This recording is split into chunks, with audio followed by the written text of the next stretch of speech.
Welcome back to the Manly Saints Project, by me, Hugh Hunter. We live in a world that struggles to understand the virtues of manliness. Our culture doesn't provide young men, or any men for that matter, with a lot of positive male role models. When I became a Catholic, I wanted to show how the saints could be manly role models for us.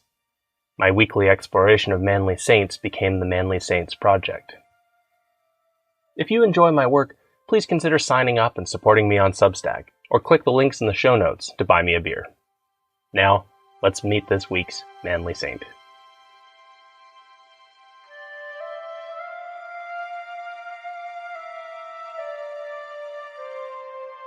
Join me today for the story of a saint who lost an argument, but won a battle.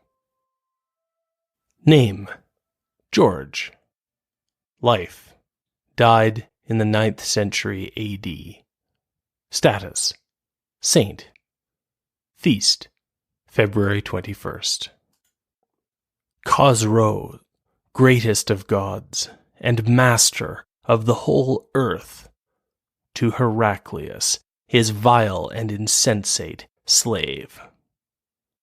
Why do you still refuse to submit to our rule, and call yourself a king? Have I not destroyed the Greeks? You say that you trust in your God. Why has he not delivered out of my hand Caesarea, Jerusalem, and Alexandria? And shall I not also destroy Constantinople? So began the letter from Khosrow II, ruler of Sassanid Persia, to Heraclius, the Byzantine emperor of what was left of the Eastern Roman Empire. It was 618 AD, and it looked as though the Eastern Roman Empire might come to an end soon. The Byzantine Romans had lost a series of battles, and things were not destined to improve. 8 years later, Khosrow's armies seemed about to make good on his threat as they approached Constantinople itself. But then, suddenly, the flow of history changed. Constantinople did not fall. Heraclius succeeded in finding allies to declare war on the Persians. And then Heraclius threw all he had left into a desperate march into Persia. It worked. Heraclius won victory after victory, even killing a Persian commander in single combat. By 628, Khosrow II was dead, and an exhausted Persia and Byzantium made peace. It seemed like an ending. But in fact, the story was only beginning. Unnoticed by almost everyone, while the Persians and the Byzantine Romans were exhausting one another, a new religion had sprung up in Arabia. Soon the founder of the religion, Muhammad, would die. His death prompted a military expansion of almost unprecedented speed and violence. The Persians and the Byzantines were still trying to recover as the armies of Islam began to emerge. 30 years after the Great Persian-Byzantine War, the Persian Empire had ceased to exist, absorbed by the Rashidun Caliphate. 20 years after that, the armies of Islam were laying siege to Constantinople, although, once again, Constantinople would hold out. By the beginning of the next century, Muslim armies were pressing Europe from the west, rolling through modern Spain and Portugal. The pressure was coming from the east, too. And it was into the uncertainty of the 8th century that a child named George was born to a wealthy, elderly couple living near the modern city of Amastris in modern Turkey, although at that time the city was called Amastris, and it was in the Greek-speaking part of the Byzantine Roman Empire. Islam had not yet reached as far as the Black Sea coast, but everyone knew it was only a matter of time. Still, Amastris had certain geographical advantages. The city was on a peninsula, surrounded by water, and attached to the mainland by a narrow strip of land.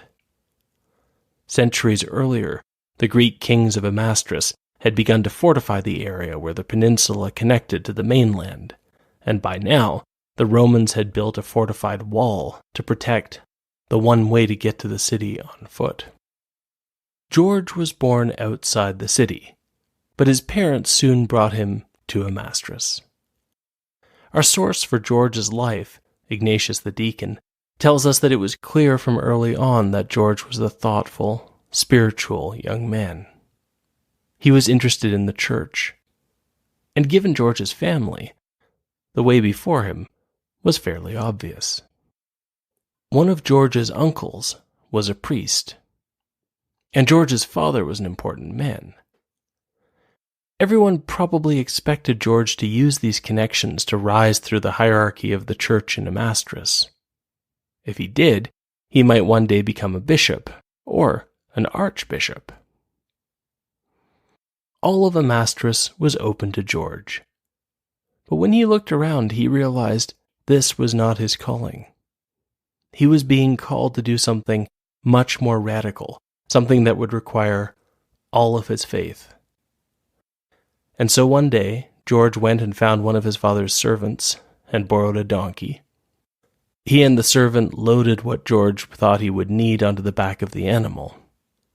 And then George walked out of the city, faced forward, headed in a direction that only he knew, on a path that only he could see.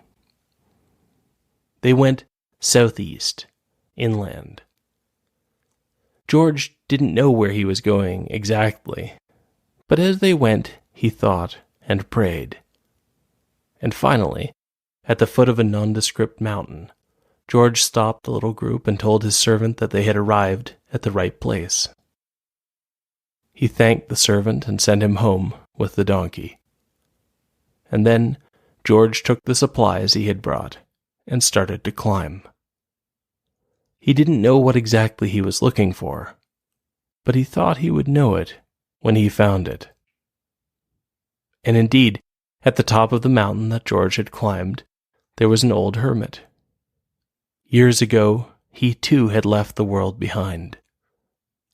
In the solitude at the top of the mountain, George had finally found his teacher. Years passed, and George learned the rhythm of the hermit's prayerful solitude. But his teacher was growing old, and as the hermit felt death approaching, he told George about a nearby monastery where George could continue to learn as a monk. And so, when the old hermit died, George traveled on foot to the monastery and joined their number. George had no intention of returning to Amastris. Perhaps he was even starting to forget about his hometown. But Amastris, as it transpired, had not forgotten about George. In Amastris, the old bishop died, and the people started remembering the bright, determined young aristocrat who had ignored the city's pomp and its opportunities to seek God in the wilderness. If only he could be their bishop. But where was he? Eventually, they got word that George had become a monk. True, he wasn't a bishop, or even a priest, but all that could be remedied. A delegation from Amastris set out to find George and convince him to come home. When they arrived, the delegates made George an offer. If he came home, they would make him Bishop of Amastris. George turned them down. George had grown up around senior clergy. He knew that the cities of the Byzantine Empire were full of political maneuvering. That was exactly what he had gone to the wilderness to avoid. And so the members of the delegation did what came naturally to them as Greeks. They hit George with a philosophical argument. First, they appealed to his sense of duty. George was a son of the city of Amastris. The city had raised him. Surely he owed them his help. and when that didn't sway George, they argued that surely if saving his own soul was good, saving many souls was better. Out here in the monastery, George was saving, at best, only a few souls. As bishop, he could save thousands. George, too, was versed in Greek philosophy. The people of Amastris were asking him to be in charge. But being in charge was for two sorts of people, he told them. Being in charge was for those who wanted power, or those who had no choice but to be powerful, for example, because they were born into positions of power. He, George, didn't fit into either category. He didn't want power, and nobody was forcing him to take it. Unfortunately for George, that was where the delegates detected a loophole in his reasoning. They looked around and realized there were enough of them to abduct George and bring him back to Amastris. He would be forced to take power, whether he wanted to or not. Ignatius the deacon puts it as diplomatically as he can. He writes that the people respectfully took hold of George's hand and didn't let go until they were back safe in the city. And so George found himself forced to return to the city, forced to take up responsibilities he did not want. When he arrived, he became a priest. Step 2 was to become a bishop. But by then George realized that he had been dropped into exactly the sort of politics he had been trying to avoid. It turned out that the people who wanted him to be a bishop were only one faction. There was another candidate, and in fact, he had the blessing of the emperor in Constantinople.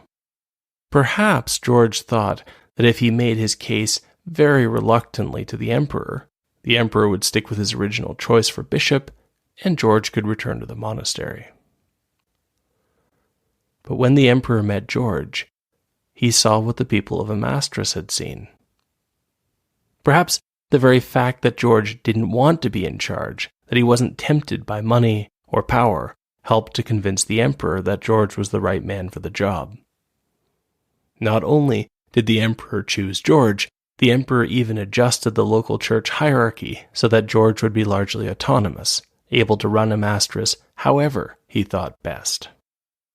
For George, there was no escape. All he could do now was to rule well. And under Bishop George, Amastris flourished.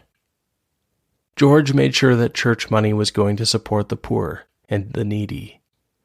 He built up the church, restoring and beautifying its buildings. He did it so efficiently that he was able to simultaneously reduce the tax burden on the citizens. Bishop George took a hands-on approach. When some merchants of Amastris were taken prisoner in the nearby city of Trebizond, George sailed to the city to plead for their freedom.